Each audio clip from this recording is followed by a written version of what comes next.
Camp Como, Mississippi, April 1945. The air in the recreation hall was thick with the humid weight of spring, but Oberleutnant Anna Richter felt a chill that had nothing to do with the weather. She sat motionless, her eyes fixed on the notice board where a single sheet of paper had just dismantled her world. The announcement was stark in its bureaucratic simplicity. Repatriation procedures for German prisoners will commence in approximately 6 months. All prisoners should prepare for return to Germany following the war's conclusion. 6 months. Just 6 months until she would be forced to return to a Germany that, for all intents and purposes, no longer existed. In her mind's eye, she saw the phantoms of bombed-out cities, the skeletal remains of infrastructure, and millions of displaced souls wandering through the ash. She imagined a society that would not welcome her back as a hero, but judge her harshly for surviving captivity while so many others had perished. 6 months until she had to leave behind the country that, paradoxically, had treated her with more dignity as a prisoner than her own military had often shown her as an officer. "They're really sending us back," whispered Liesel Hoffmann, a former Luftwaffe communications specialist who had become Anna's anchor during their 8 months of American captivity. Her voice trembled. "Back to rubble, starvation, and occupation." Anna turned her gaze to the window. Outside, American soldiers went about their daily routines with a casual efficiency she had learned to recognize not as slovenliness, but as a relaxed competence. Among them was Sergeant James Cooper. He was supervising the prisoner work program, his posture easy but attentive. He had shown Anna a patient kindness during her kitchen assignment, a humanity that defied the propaganda she had been fed. Over coffee and shared silences, they had developed a friendship that German military protocol would have strictly forbidden, but which the American spirit seemed to encourage. "What if we didn't go back?" Liesel asked, quietly, giving voice to the dangerous thought that had been taking root in Anna's mind. "What if we found a way to stay here?" The suggestion felt physical, like a blow to the chest. It was treasonous, dishonorable, a betrayal of every oath Anna had sworn. Yet 8 months of American captivity had corroded the blind loyalty the Wehrmacht had instilled in her. If staying in America meant building a future rather than returning to a devastated past, was that truly betrayal, or was it simply the primal instinct for survival? "How could we stay?" Anna asked, though the answer was already whispering in the back of her mind. Every prisoner knew the loophole in the immigration laws, the one legal pathway that allowed enemy aliens to remain on United States soil: marriage to an American citizen. "Some of the women are already talking about it," Liesel continued, leaning closer. "Maria has been spending time with Corporal Peterson. Greta has been meeting with Private Williams. They're all thinking the same thing, that marrying Americans might be the only escape." Anna felt her stomach clench at the enormity of the proposition. Marrying the enemy. It meant choosing American soldiers over German loyalty, selecting personal happiness over national duty. The officer she had been a year ago would have found the idea repulsive, but she wasn't that officer anymore. She had seen a society that was prosperous, generous, and democratic. America had defeated Germany not just through industrial might, but through values that allowed them to treat prisoners with decency. "James asked me to have coffee with him after my shift today," Anna admitted, her voice barely audible. "Private coffee in the staff recreation area. I think he wants to discuss something serious." Liesel's eyes widened, a mix of understanding and concern. "Are you considering it? Actually considering marrying an American to stay?" Anna didn't answer immediately. She thought of Cooper's kindness. She thought of the comfortable lives American families lived, even during wartime. Then she thought of her family in Hamburg, if they were even still alive, and the scorn she would face from her countrymen. "I'm considering staying alive," she said finally, the words tasting like iron. If that requires marrying an American soldier, is that really worse than returning to a destroyed Germany, where former officers will face years of suspicion and deprivation? Through the glass, she watched Sergeant Cooper cross the dusty compound. In 20 minutes, she would face a choice that would define the rest of her life. The staff recreation area was intimate, smelling of stale cigarette smoke and fresh coffee. Real coffee, a luxury Anna had come to adore. Sergeant Cooper stood when she entered, his expression a mix of nervousness and a steely determination. "Miss Richter, Anna, thank you for meeting me," he began, gesturing to the pot. "Would you like some coffee before we talk?" They went through the ritual of preparation, the clinking of spoons against china filling the silence. Anna studied him, James Cooper, 32 years old, from Ohio, an agricultural engineer before the war, with dreams of returning to the family farm. He represented a life of rural prosperity that seemed like a fantasy compared to the bleak outlook of Europe. "Anna," he said, sitting down, "I'm going to be direct because I think you value honesty more than diplomatic games. I've developed feelings for you that go beyond friendship, strong feelings, and I want to explore whether we might have a future together." "A future together?" Anna repeated, her English precise. "You mean marriage? You are asking if I would consider marrying you rather than returning to Germany?" "I'm asking if you share my feelings first," Cooper corrected gently. "Marriage only makes sense if there's affection, not just practical convenience. I won't be just a green card for you, Anna. But if you feel what I feel, then yes, I'm offering marriage and a life in America." The directness was so characteristically American. No face-saving euphemisms, just the truth laid bare. Anna analyzed her own heart with the same precision she once used for intelligence reports. Did she love him? Yes, undeniably. His respect had healed parts of her that the war had broken. "I do have feelings for you," she admitted, "but I need you to understand what you are offering. If I marry you, Germans will consider me a traitor. My family will be shamed, and Americans, they might see you as a fool who married the enemy."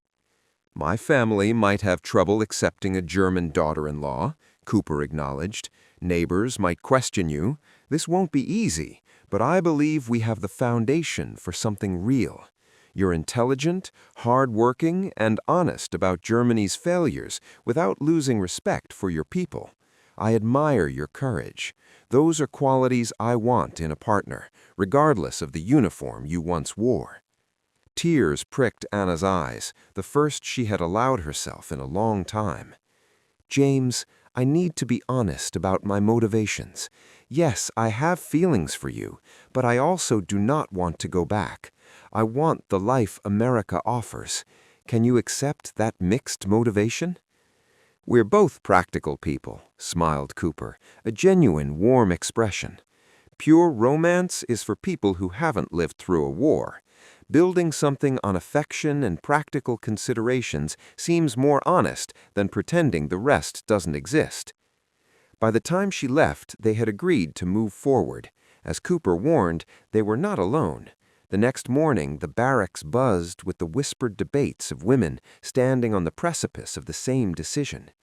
"It is betrayal," insisted Hauptmann Muller, a strict administrative officer who clung to her rank like a shield. "We swore oaths. Marrying Americans violates everything we pledged." "What Germany?" countered Maria Steiner. "The Germany we swore to serve is dead. Our leaders committed atrocities that will shame us for generations. Is loyalty to a failed ideology more honorable than survival?" "I don't believe loyalty to a suicide pact is honor," said Anna firmly. "Maybe the American emphasis on individual pursuit of happiness is more sustainable than what we were taught." The camp divided into factions, the loyalists, the brides, and the uncertain. But for Anna, the path was set. The bureaucracy was grueling, background checks, character references, invasive interviews to prove the relationship wasn't a sham.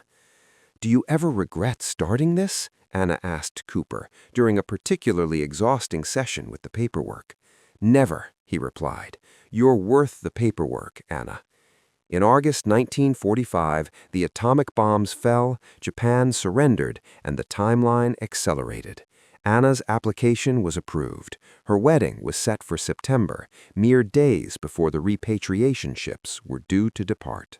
The ceremony in the camp chapel was stark. Captain Williams officiated. Liesel stood as Anna's witness. There were no families, only the quiet hum of history shifting. When Anna said "I do" in English, she felt a physical severing of ties. She was no longer a prisoner of war. She was Mrs. Anna Cooper. "Terrifying," she admitted to James as they walked into the sunlight, legally free. "I just married a man I've known for 8 months and cut all ties to my homeland. Terrifying seems like the minimum appropriate response." "But also right?" he asked. "Terrifying and right," she agreed. The reality of her new life hit her in waves. It was the simple things, learning to drive a car, shopping without guards, and the heavy things, like watching the repatriation ships leave, carrying her former comrades back to ruin. "It's not regret," she told Liesel, who had married a lieutenant and was bound for California, "but it is guilt. We are choosing comfort while they face devastation." "We can help from here," Liesel promised. "Send money, sponsor families. Staying doesn't mean abandoning the people, just the ideology." September brought Cooper's discharge and the long train ride to Ohio. The landscape rolled by, vast and untouched by bombs. But Cooper's hometown of Greenville was a different battlefield. His parents, solid Midwestern farmers, greeted her with a polite skepticism that hurt more than anger. "Well," his mother said, wiping her hands on her apron, "you don't look like a Nazi." "I wasn't a Nazi," Anna replied, her voice steady though her heart hammered. "I was a Wehrmacht officer who served because it was expected. Like millions of others, I was caught in a system I couldn't escape." "But you wore the uniform," his father noted, not unkindly, but with a farmer's pragmatic suspicion. "How do we know you've changed?" "I don't know if I can prove it with words. You will have to judge me by my actions." It was a slow, painful process. In Greenville, a town of 3,200, many had lost sons in Europe. Her accent was a trigger. At church, a woman approached her, her face tight with grief. "I lost my brother at Normandy. I know you're James's wife, but I can't pretend that makes us friends." "I understand," she said softly. "I am not asking for friendship yet, just the chance to show I am here to build a life."